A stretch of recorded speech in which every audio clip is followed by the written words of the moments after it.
अब यहाँ पर समझने का प्रयास करेंगे थोड़ा सा एनसीएफ 2005 के बारे में।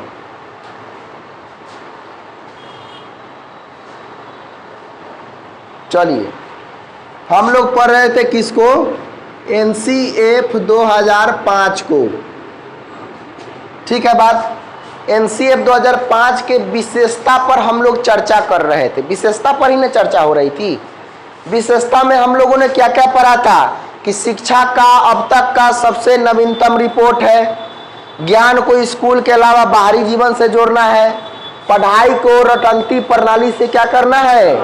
मुक्त करना है, पाठचर्या पाठ्य पुस्तक केंद्रित न हो, मतलब जितना किताब में दिया है उतना ही मत पढ़ाइए, थोड़ा सा अलग से पढ़ाने का प्रयास कीजिए। राष्ट्र के प्रति बच्चों में आस्था भी जागृत करनी है, बताए हुए थे। उसके साथ साथ हमने कहा था कि शिक्षण सूत्र का अधिक से अधिक आपको प्रयोग करना है। शिक्षण सूत्र 2 का चर्चा हम किए थे। कौन कौन था? पहला था क्या? ज्ञात से अज्ञात की ओर, ये हमारा शिक्षण सूत्र था। और दूसरा हमारा क्या था? मूर्त से अमूर्त की ओर। जो ज्ञान बच्चों के पास में है वो ज्ञात है कि अज्ञात? बताइएगा। जो ज्ञान बच्चों के पास में है वो ज्ञात है कि अज्ञात? ज्ञात है। आज जो ज्ञान बच्चों के पास पहले से है उसी ज्ञान को बेस बना करके नए जानकारी देना क्या कहलाता है बाबू? अज्ञात कहलाता है। तो ज्ञात से अज्ञात हम लोग कल समझे हुए थे ना। मूर्त से अमूर्त में हमने क्या बताया था कि जो आप देख रहे हैं वह क्या है? मूर्त है। जिसको आप नहीं देख रहे वो क्या है? अमूर्त है। जो क्लास कल नहीं किया भी होगा तो यूट्यूब पर देख लिया होगा तो पता चल गया होगा, है कि नहीं है?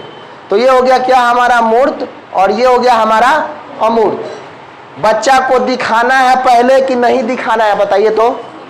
दिखाना है। दिखाने से न दिखाने की तरफ उसको लेकर के जाना है, जिसको हम लोग क्या बोले थे? मूर्त से अमूर्त बोले थे। शिक्षण सूत्र का प्रयोग करना। सूचना को ज्ञान नहीं मानना है। किसको ज्ञान मानना है बुआ? समझ को ज्ञान मानना है, सूचना को ज्ञान नहीं मानना है। अब आज हम लोग पढ़ेंगे, इसके बारे में भी हम बता दिए थे कि विशाल पाठ्यक्रम एवं मोटी मोटी किताबें असफलता का कारण है। बताए थे ना? नोट्स नहीं है? ले लीजिए। देखिएगा, विशाल पाठ्यक्रम जो है और मोटी किताबें किसका कारण है? बताइएगा। असफलता का कारण है। अगर हम छोटे छोटे बच्चों को पढ़ाई के लिए जबरदस्ती तैयार करवाते हैं या ज़्यादा मोटी पाठ्यक्रम उसको दे देते हैं तब समस्या उसको होगा, क्योंकि वो बच्चे तनाव में चले जाएंगे। यहाँ तक क्लियर हो गया था ना? नैतिक मूल्य वाला भी बात बता दिए थे। मोरल वैल्यू का बात हम कर दिए थे ना कि उपदेश देने से नहीं, किसको देने से बच्चों में नैतिक मूल्य विकसित हो सकता है? हाँ, वातावरण दे करके। अब देखिए, अब आते हैं आज के टॉपिक पर। हम लोग पढ़ रहे हैं एनसीएफ के विशेषता। यहाँ तक क्लियर था। अब आज एक और है पॉइंट एनसीएफ के विशेषता में। आगे लिखा हुआ है कि विद्यार्थियों की धारणा में शिक्षक बदलाव करे। अब देखिएगा, विद्यार्थी के धारणा में शिक्षक कैसे बदलाव करता है उसको समझने का प्रयास कीजिए। देखिए, कभी कभी आप लोग, आपका भी धारणा कभी कभी इस तरह का बन जाता होगा। पता है क्या बनता होगा? कि मैथ तो बहुत हार्ड होता है। समझ रहे हैं ना? अच्छा ठीक है, कभी कभी आपका धारणा ऐसा भी बन जाता है, अरे वाह केमिस्ट्री बहुत मुश्किल है। केमिस्ट्री तो हमसे होता ही नहीं। केमिस्ट्री सबसे ज़्यादा टफ लगता है हमको। समझ रहे हैं? लगता नहीं हमको, कह रहे हैं आपको। अब देखिएगा, यहाँ पर कभी कभी किसी सब्जेक्ट के बारे में आप में एक धारणा बन जाता है कि मैथ बहुत हार्ड है, मैथ हमसे नहीं होता, केमिस्ट्री हमसे नहीं होता। अब इस तरह का जब धारणा बच्चों में बन जाता है तो उस धारणा को सकारात्मक रूप में परिवर्तित करने का काम किसका है? शिक्षक का। अगर बच्चा यह कहता है कि मैथ तो हमको बहुत हार्ड लगता है, तो एक शिक्षक होने के नाते आपको कहना है, अरे बेटा तुम केमिस्ट्री जानते हो? तो जी सर। फिजिक्स जानते हो? तो जी सर। अरे मैं केमिस्ट्री और फिजिक्स से 50% हल्का विषय है हमारा मैथ कुछ नहीं है, टेंशन मत लो, मैथ हम तुमको सिखाएंगे। बात समझ में आ रही है? जिस स्थिति में बच्चा यह बात कह रहा है कि मैथ बहुत हार्ड हमको लगता है, एक शिक्षक होने के नाते अगर वहां पर आप कहते हैं कि मैथ कुछ नहीं है, हम तुमको सिखाएंगे ना, क्यों परेशान हो रहे हो? मैथ का तुमको बिल्कुल हीरो बनाकर छोड़ेंगे, चिंता बिल्कुल नहीं कर रहा, मैथ तुमको हम सिखाकर रहेंगे। ये क्या हो गया? अभ्यर्थियों के धारणा में बदलाव करने का काम कौन कर रहा है? शिक्षक ही कर रहा है ना। बच्चा के धारणा, बच्चा को धारणा क्या बन गया था कि मैथ बहुत हार्ड है, लेकिन उस धारणा को परिवर्तित करने का काम कौन करेगा? शिक्षक। अगर एक बच्चा कहता है कि सर मैथ तो बहुत टफ हमको लगता है, आपके सामने में यह बात कहा और आप बोलेगा कि हाँ मैथ तो टफ है, आप समझिए बात को। अगर कोई बच्चा यह बात आपके सामने बोला कि मैथ हमको बहुत टफ लगता है और आप उसके सामने यह बात कर दीजिए कि हाँ मैथ तो टफ है, अब बताइए उसके मन में अब क्या चल रहा है? जब आप कह दिए ना तो उसको सही में लगेगा कि हाँ टफ है। समझ रहे बात को? क्या है कि कौन बोले हैं? तो सर जी बोले हैं ना जो पढ़ाते हैं, और जब वो कह दिए कि मैथ टफ है तो सही में टफ होगा। समझ रहे बात को?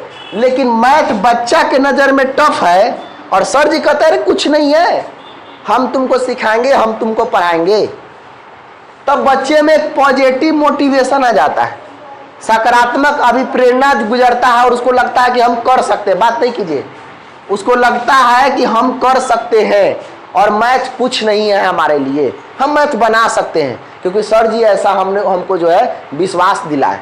बातें समझ में आ रही है? हम आपको कहना क्या चाह रहे हैं कि अभ्यर्थियों के धारणा में आप तुरंत सकारात्मक बदलाव ला सकते हैं। कौन? शिक्षक। वही बात यहाँ पर विशेषता में कहा गया है कि भाई विद्यार्थियों की धारणा में शिक्षक बदलाव करे। अगर बच्चों में किसी तरह के नकारात्मक धारणा का विकास हो गया है, किसी सब्जेक्ट के बारे में निगेटिव कंसेप्ट आ गया है कि ये सब्जेक्ट हमसे ना हो पाएगा, तो उसको दूर करने का काम उसके माता पिता नहीं करेंगे, उसको दूर करने का काम कौन करेगा? एक शिक्षक करेगा। क्लियर हुआ? उसके बाद देखिए क्या कहता है, अभिभावक को सुझाव है कि वह छोटी उम्र में बालकों को निपुण बनाने की आकांक्षा न रखे। वहां पर लिखा गया आशंका, उसको बनाइए आकांक्षा, एक्सपेक्टेशन, आकांक्षा। ठीक है, अब देखिएगा यहां पर आकांक्षा नहीं रखे। एक उदाहरण हम आपको देते हैं बिल्कुल देहाती अंदाज में, उसको समझने का प्रयास कीजिएगा बुआ। आकांक्षा का मतलब क्या होता है? एक्सपेक्टेशन होता है। आज के डेट में माता पिता, पेरेंट्स का पता है आकांक्षा क्या रहता है? आकांक्षा को बोलते हैं एक्सपेक्टेशन। अपने बच्चों से एक्सपेक्टेशन क्या रखता है कि मेरा बच्चा पैदा होते होते न्यूटन बन जाए। यही है, मेरा बच्चा पैदा होते होते आइंस्टीन बन जाए, मेरा बच्चा पैदा होते होते आर्यभट्ट बन जाए। ये रियल घटना है, वास्तविक घटना है। आज के डेट में पेरेंट्स जो है अपने बच्चों से वास्तविक आकांक्षा रखते ही नहीं है, रियल एक्सपेक्टेशन नहीं रखते, हाई एक्सपेक्टेशन रखना चालू कर देते हैं। आप कहते हैं कि मेरा बेटा आईएएस बनेगा, आप कहते हैं मेरा बेटा आईपीएस बनेगा, आप कहते हैं मेरा बेटा बीडीओ बनेगा, सीओ बनेगा। उसके सामने कह तो दे रहे हैं, लेकिन वो सोच रहा है कि हम कितना पानी में है। समझ रहे हैं बात को? अब क्या होता है कि आज की स्थिति हम आपको बता रहे हैं। एनसीएफ 2005 कहता है कि बच्चों से हमेशा रियल एक्सपेक्टेशन रखना चाहिए। अगर बच्चा 5वीं क्लास में है तो 5वीं के अनुसार ही एक्सपेक्टेशन रखो ना। 10th वाला एक्सपेक्टेशन क्यों उसके सामने रख रहे हो? बच्चा तनाव में चला जाएगा। आज का स्थिति ये बना हुआ है कि अगर जो है एक मम्मी है, अगर उसके बेटा का 65% नंबर आ गया है और बगल का एक पड़ोसी है उसके बेटा का 86% नंबर आया है, और दोनों एक ही स्कूल में पढ़ता है, एक ही बस से जाता है और एक ही होम ट्यूशन वाले सर उसको पढ़ाने आते हैं, दोनों को, मम्मी को इस बात का टेंशन नहीं है कि मेरे बेटा का 65% क्यों आया, इस बात का टेंशन ज्यादा है कि उसका 86% कैसे आ गया। बात समझ रहे हैं ना? ये वास्तविक घटना है हमारे समाज का। 86% कैसे आ गया? हुए टीचर तो उसको भी पढ़ाता है। अब वहां पर आप क्या करते हैं कि बच्चा को दंड देना चालू करते हैं। मारते नहीं है, मम्मी लोग मारेगी नहीं, ऐसा वाला दंड देगी कि देखो मोहन तुम्हारे साथ ही पढ़ता था ना, तो हाँ वही सर तुमको भी पढ़ाने आते थे जो उसको पढ़ाते थे, हाँ उसी स्कूल में पढ़ता था, हाँ उसी बस से जाता था, हाँ पता है उसका कितना नंबर है? 86%। और पता है तुम्हारा कितना है? 65। आप कह रहे हैं कि मारे थोड़े हैं। अरे मारने अब क्या चाहिए उसको? अब क्या चाहिए बताइए? इससे ज्यादा मारना होता है क्या? इससे ज्यादा मारना होता है क्या? बच्चा को ऐसा लगेगा कि अरे पता नहीं क्या करें, मतलब उसको ऐसा लगेगा, उसको ऐसा फील होता है। पता है आप कौन सा काम करें, उसमें इतना ज्यादा आप निगेटिव मोटिवेशन को लेकर के, मम्मी को यह सोचना चाहिए कि बेटा 65% आया तो इसको 85% कैसे बनाए अगले परीक्षा में। ये सार्थक बात हुआ। लेकिन यह न करके बार बार यही याद दिलाएगी कि उसका 86% है और तुम्हारा 65% है। अगर बच्चा 5वीं क्लास में पढ़ रहा है तो उससे आप पूछेंगे कि बेटा sine square theta plus cos square theta बराबर कितना, बता देगा? नहीं बताएगा ना। क्यों? क्योंकि वह स्तर के अनुकूल प्रश्नों को आपने नहीं पूछा है। कोई अंकल आपके घर में आ गए और आप कह रहे हैं अपने बच्चों के सामने कि देखिए मेरा बेटा बहुत तेज है मैथ पढ़ने में, बेटा बताओ तो sine square theta plus cos square theta बराबर क्या होता है? अरे बेटा पढ़ने में तेज है तो 5वीं में ना है, इंटर का आप मैथमेटिक्स पूछने लगे ना। तो आप अपने बच्चों से क्या रखना है? वास्तविक आकांक्षा। जब बच्चा से हाई एक्सपेक्टेशन आप रखने लगेंगे ना, बच्चा 5वीं क्लास में 5वीं के स्तर का ही एक्सपेक्टेशन रखिए। बच्चा 6ठी क्लास में चल जाता है, 6ठी का एक्सपेक्टेशन रखिए। 7वीं में चल जाता है, 7वीं का। उसके लायक जो प्रश्न बनता है, उसके स्तर के अनुकूल जो प्रश्न बनता है, उन प्रश्नों को पूछने का प्रयास कीजिए तो बच्चा खुशी खुशी जवाब देगा, पॉजिटिव मोटिवेशन उसमें रहेगा। लेकिन बच्चा अभी है 10 साल का और उसको बोल दिए कि बताओ sine square theta plus cos square theta बराबर 1 कैसे हुआ, प्रूफ करके दिखाओ। कितना वो तेज रहेगा? कर देगा क्या? नहीं हो पाएगा ना। अब उससे क्या करते हैं कि नहीं हो पाया, अरे ठीक है भूल गया होगा। बाद में कहते हैं कि मैथ में कहता तेज है, कहाँ करके दिखाया? अरे करके कैसे दिखाएं? अभी 5वीं में पढ़ रहा है, 10th क्लास का ये मैथ है, कैसे दिखा देंगे?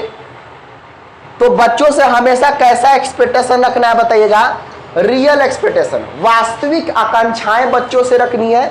एनसीए मूलतः इस बात पर जोर देता है बाबू, निष्कर्ष यही निकल कर आता है कि बच्चा का जितना उम्र है उसके उम्र के अनुसार ही आकांक्षा को रखना चाहिए। अगर उम्र से ज्यादा हाई एक्सपेक्टेशन बच्चों से रखने लगिएगा तो बच्चा तनाव में, टेंशन में चला जाएगा। और आप सोचिए कि हम इसको फोर्स करेंगे तो ये पढ़ेगा। हम कहेंगे तुमको आईपीएस बनना है, हम कहेंगे तुमको डॉक्टर बनना है, हम कहेंगे तुमको इंजीनियर बनना है, कहने से कोई बन जाएगा क्या? आप कह रहे हैं तो उसको पता है कि मेरा मैथ बहुत कमजोर है, फिर भी मम्मी जबरदस्ती कहती है इंजीनियर बनना है। उसको पता है कि मेरा मैथ फिजिक्स बहुत कमजोर है, लेकिन फिर भी मम्मी के दबाव में जा करके आईआईटी की तैयारी वह कर रहा है कि नहीं मेरा बेटा तो भाई आईआईटीएन ही बनेगा। बन जाएगा? नहीं बनेगा। हाई एक्सपेक्टेशन रख रहे हैं। बच्चों के रुचि के अनुसार आपको एक्सपेक्टेशन रखना कि बेटा तुमको करना क्या। आज के दुनिया में आप देखते हैं रुचि को कोई सम्मान ही नहीं देता। कोई सम्मान देता है? इज्जत कोई नहीं करता रुचि का, इंटरेस्ट का। अगर आपके घर में कोई बच्चा डांस करने लगा है, उसको रुचि है डांस करने में, तो बोलेगा पढ़ाई लिखाई नहीं करेगा, डांस करेगा, चलो पढ़ो। ऐसा कर, अरे सोचिए थोड़ा सा।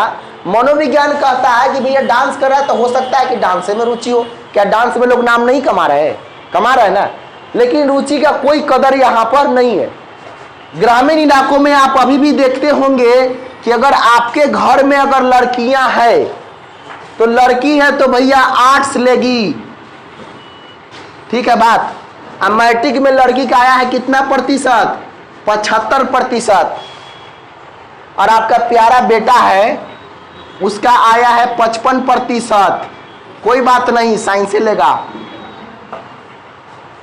क्योंकि क्या है, लड़का है, मोतिहारी जाकर पढ़ेगा। और लड़की भले 75% नंबर लेकर के आई है, उसका रुचि है कि हमको भैया साइंस पढ़ना है, अरे लड़की है कहाँ जाएगी पढ़ने, आर्ट्स ले लो। उसके रुचि का मूल्यांकन कौन करता है? उसका भाई। ये 55% वाला को पटना भेजा जाता है साइंस पढ़ने के लिए, अब 75% वाला का आर्ट्स से एडमिशन कराया जाता है। इसके सब्जेक्ट को चिन्हित करने वाला व्यक्ति यह रहता है साइंस वाला। कहे कि बउआ जो बहन को कौन कौन जो है सब्जेक्ट दिलवा दे, तो ये कहेगा पटना से कि म्यूजिक दिलवा दीजिए, 70 नंबर का प्रैक्टिकल है, ठीक है। उसके बाद होम साइंस दिलवा दीजिए, 30 नंबर का प्रैक्टिकल है। उसके बाद ज्योग्राफी दिलवा दीजिए, 30 नंबर का प्रैक्टिकल है। बताइए 55% वाला इसके सब्जेक्ट का चुनाव कर रहा है, जिसका 75% नंबर आया। समझ में आ रही है? रुचि को आप यहाँ पर मार रहे हैं कि नहीं बताइए तो? इंटरेस्ट को आप दबोचने का प्रयास कर रहे हैं कि नहीं बताइए तो? अब यहाँ पर देखिए एक और रूढ़िवादिता है कि लड़की है तो डॉक्टर बनेगी, लड़का है तो इंजीनियर बनेगा। हम लोग ऐसा सोचते हैं कि लड़की है तो तुम डॉक्टरी की तैयारी करो। हो सकता है भाई लड़की को फिजिक्स केमिस्ट्री में ज़्यादा इंटरेस्ट हो सकता है कि उसको मैथमेटिक्स में ज़्यादा इंटरेस्ट हो, लेकिन फिर भी नहीं, लड़की है तो डॉक्टर बनो और लड़का है तो तुम इंजीनियर बनो। रूढ़िवादिता हमारे समाज में। रुचि का कोई सम्मान नहीं है, रुचि का कोई इज्जत नहीं है, जिसके कारण आपका बच्चा पिछड़ जाता है।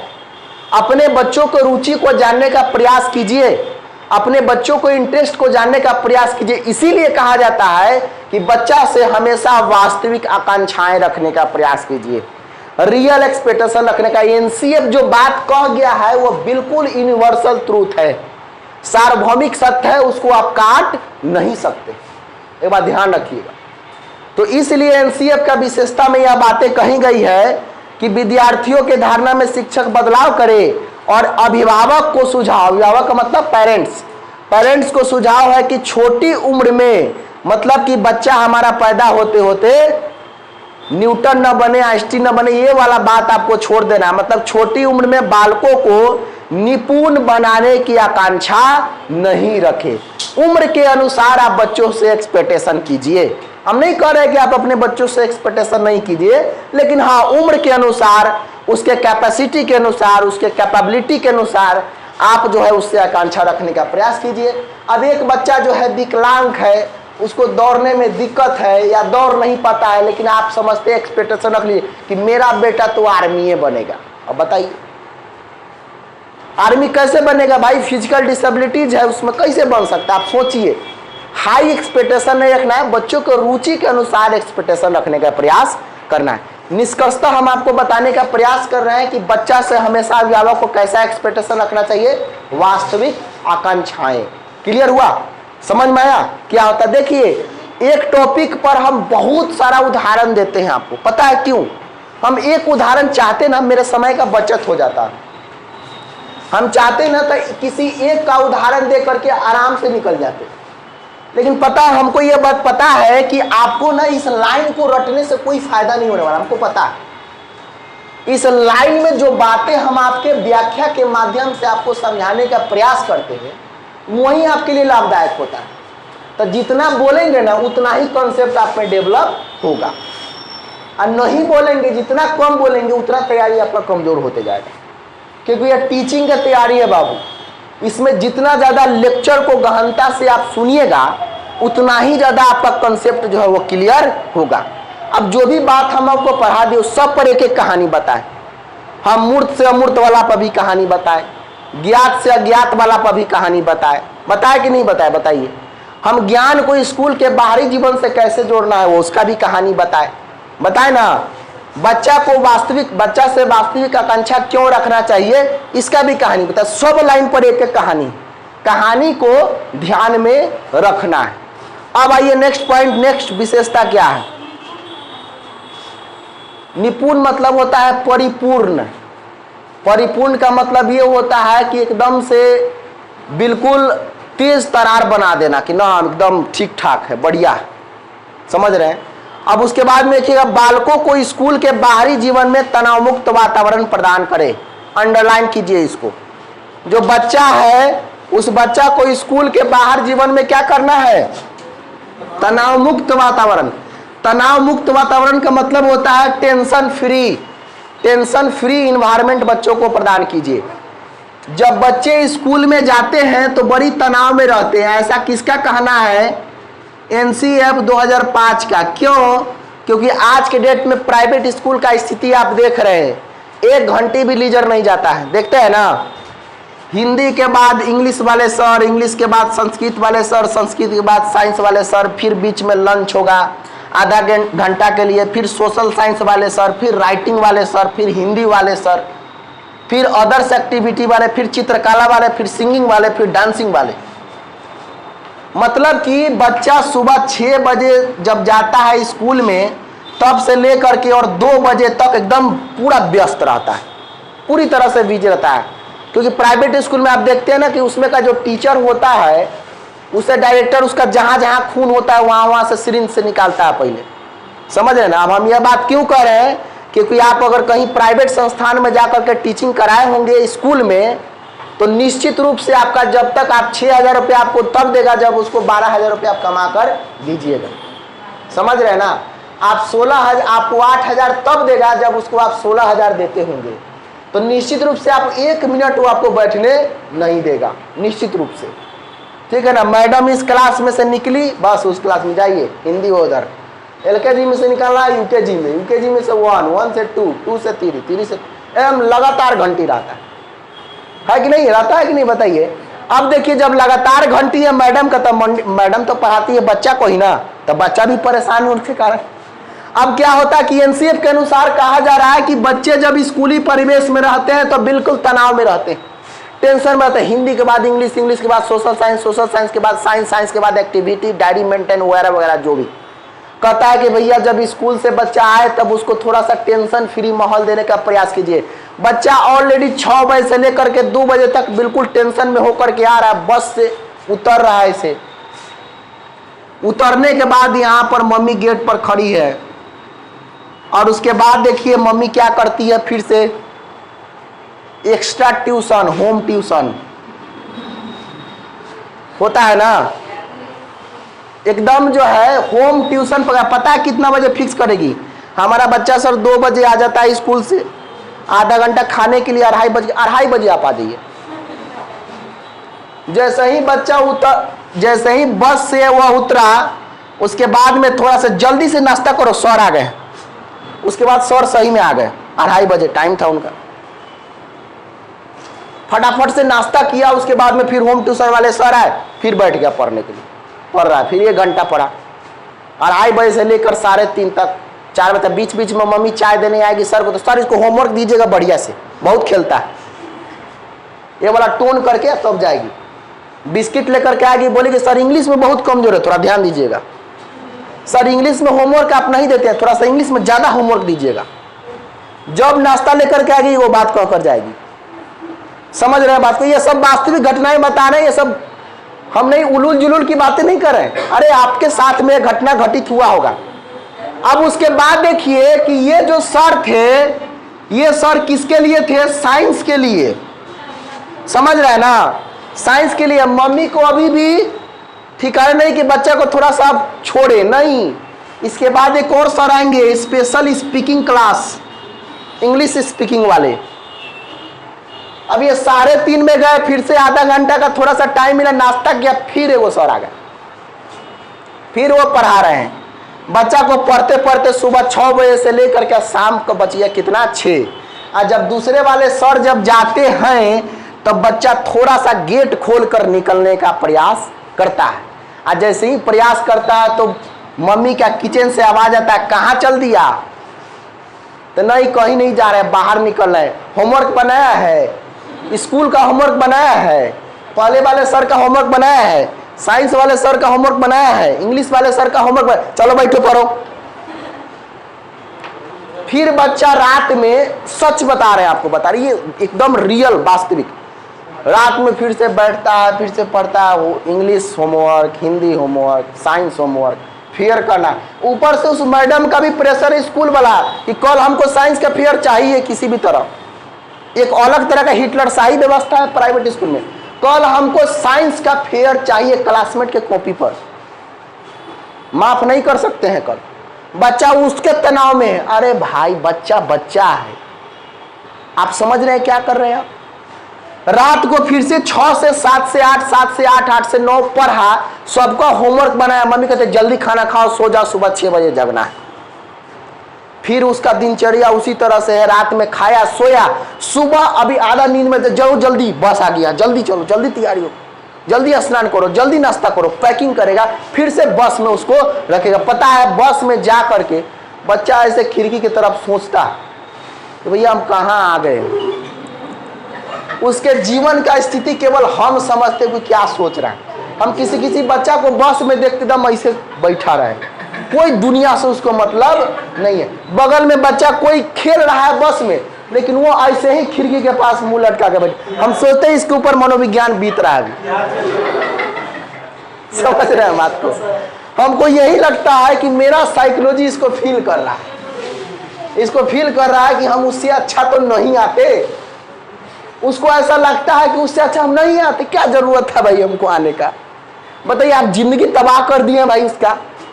अब पता है इस स्थिति में मम्मी क्या सोचती है कि मेरा बेटा बहुत पढ़ रहा है। नहीं, गलत सोच रहे हैं आप। बच्चा आपका टेंशन में है, बच्चा आपका तनाव में। एनसीएफ के अनुसार हम नहीं कर रहे, हम यह बात नहीं कर रहे। यह बात कौन कर रहा है? एनसीएफ 2005। एनसीएफ के अनुसार आपका बच्चा टेंशन में है, तनाव में है, और तनाव में रखकर पढ़ाई नहीं कराया जा सकता है। आप समझ रहे हैं कि मेरा बच्चा साइंस का फेयर कर रहा है, आप समझ रहे हैं कि होमवर्क कर रहा है, आप समझ रहे हैं कि 2-2 ट्यूशन पढ़ रहा है, आप समझ रहे हैं कि स्कूल पढ़ रहा है, सब कुछ कर रहा है, लेकिन बच्चा में ज्ञान का सृजन नहीं हो रहा है। बच्चा सिर्फ खाना पूर्ति कर रहा है, इस बात की गारंटी हम देते हैं।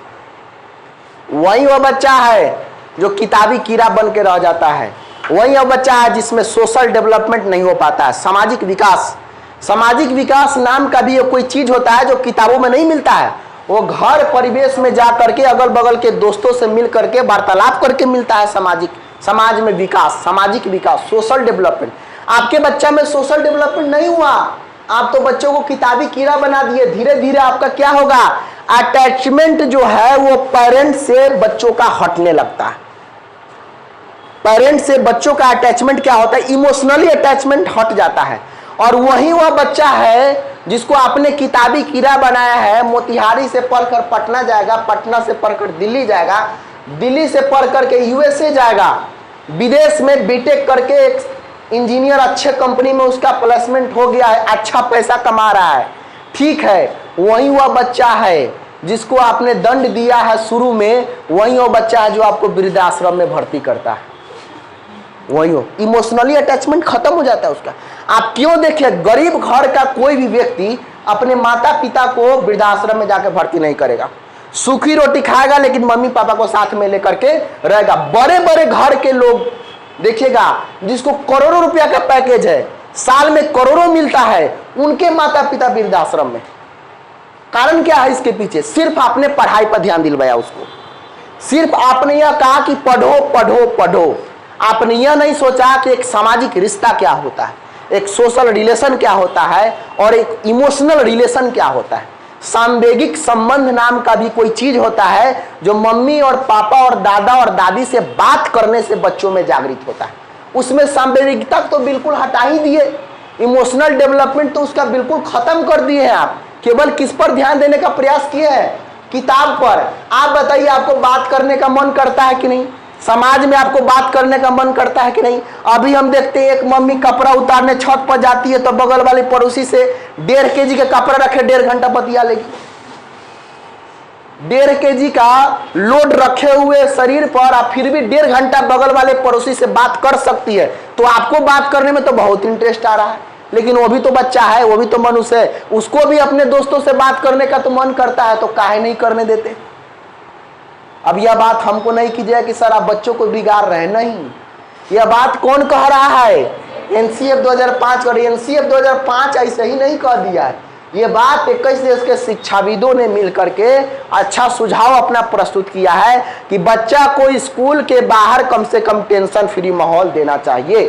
बच्चा थोड़ा सा समाज में जा करके अपने दोस्तों से मिले, बच्चा थोड़ा सा अपने दोस्तों के साथ में खेल में सीखे, कुछ वार्तालाप करे, दोस्त बनाए। इस तरह की व्यवस्था हम कराएंगे तो बच्चों में सोशल डेवलपमेंट होगा, बच्चों में सामाजिक विकास होगा, बच्चों में नैतिकता का विकास होगा, बच्चों में मोरल डेवलपमेंट होगा, बच्चों में सोशल डेवलपमेंट होगा, बच्चा का फिजिकल डेवलपमेंट होगा, कोई कोई खेल करेगा बच्चों के साथ में, तब शारीरिक विकास भी उसका होगा, घूमने फिरने से उसका विकास होगा, केवल पढ़ने से उसका बस किताबी कीड़ा, उसके अलावा कुछ नहीं। बात समझ में आ रही है? तो इसलिए हम कह सकते हैं, अब आपको समझ में आ गया होगा कि बालकों को स्कूल के बाहरी जीवन में तनाव मुक्त वातावरण क्यों प्रदान करना चाहिए। समझ में आया ना? क्लियर हुआ?